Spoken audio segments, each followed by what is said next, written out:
আমাদের সমস্ত দলীয় নেতৃত্বকে অ্যালার্ট করে দেওয়া হয়েছে। ব্যবস্থাপনা সম্পর্কে ভুয়ো মিথ্যে অভিযোগ তুলে কোনো লাভ নেই। আমরা নিজেরা এটা তদারকি করে দেখছি এবং প্রতিটা সময়ে লক্ষ্য রাখা হচ্ছে। নমস্কার, এই সময় লাইভে আপনাদের সকলকে স্বাগত। এই মুহূর্তে আমি রয়েছি হুগলি এইচআইটি কলেজের সামনে। আহ, যে স্ট্রং রুম করা হয়েছে চুঁচুড়া এইচআইটি কলেজে, সেখানে কড়া নিরাপত্তার বেষ্টনীতে রয়েছে স্ট্রং রুমগুলি। এই মুহূর্তে আমরা পেয়েছি গৌরীকান্ত মুখার্জি। দাদা, কি অবস্থা এই স্ট্রং রুমগুলির, কি অবস্থা?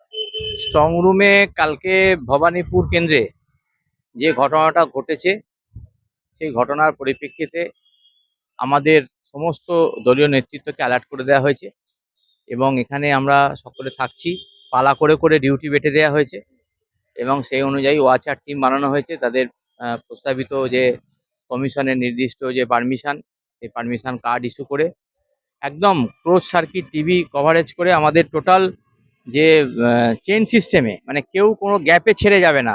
পরের টিম আসবে, তারপর সেই টিম যাবে, পরের টিম আসবে, সেটি এই সিস্টেমে আমাদের কভার হয়েছে। আমরা নিজেরা এটা তদারকি করে দেখছি এবং প্রতিটা সময়ে লক্ষ্য রাখা হচ্ছে।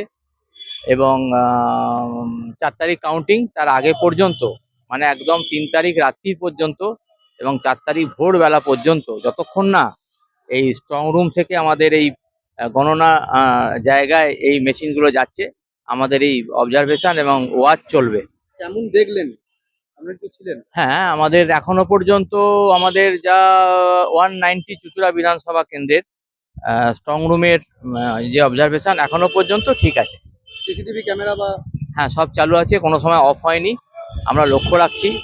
অপারেটর যে, তাকেও বলেছি, ভাই তোমার ব্যাকআপ আছে কিনা, সঙ্গে সঙ্গে, মানে কোনো যেন গ্যাপ না হয়, টানা যেন আমরা ভিজিবিলিটি থাকে দেখতে পাই।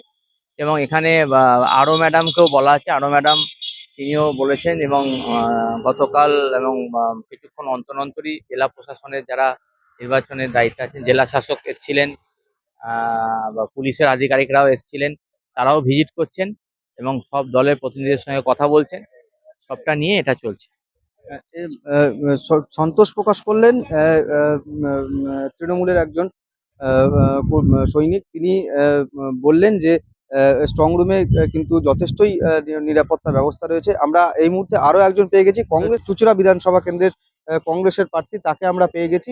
দাদা, স্ট্রং রুমে কেমন কি ব্যবস্থা রয়েছে? স্ট্রং রুমের ব্যবস্থা সম্পর্কে বলতে গেলে এখনো পর্যন্ত আমার দলের কর্মীরা কোনো অভিযোগ করেনি। অতএব ব্যবস্থাপনা সম্পর্কে ভুয়ো মিথ্যে অভিযোগ তুলে কোনো লাভ নেই। আপনি নিজে গেছেন, নিজে দেখে? আমার নিজের ঢোকার প্রয়োজনই পড়েনি, কারণ আমার দলের যারা কর্মী আছে তারা বলেছে অলোকে। কংগ্রেসের যিনি প্রার্থী রয়েছেন তিনিও বলছেন যে সবকিছুই ঠিকঠাক রয়েছে। আমি আমার ক্যামেরাম্যানকে বলবো একটু যে স্ট্রং রুমের একটু চিত্রটা দেখাতে। হুগলি জেলায় 18টি বিধানসভা কেন্দ্রের ভোট হয়েছে।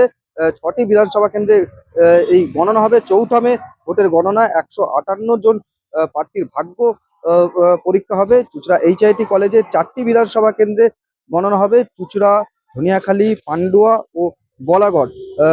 ইতিমধ্যেই এই স্ট্রং রুমগুলিকে সিল করা হয়েছে। তার স্ট্রং রুমে ইভিএম সিল করে রাখা হয়েছে এবং নিরাপত্তা যে ব্যবস্থা সেটিও কিন্তু রয়েছে। কেন্দ্রীয় বাহিনীর জওয়ানরা যেরকম ভেতরে রয়েছেন, তেমনি বাইরে রয়েছে রাজ্য পুলিশের কর্তারাও। আগামী 4 তারিখ ভোটের ফল বেরোবে। মানে কে নির্বাচিত হবে, জনগণ কাকে নির্বাচিত করবে, সেটাই এখন দেখার। হুগলি থেকে সুজয় মুখোপাধ্যায়, এই সময় লাইভ।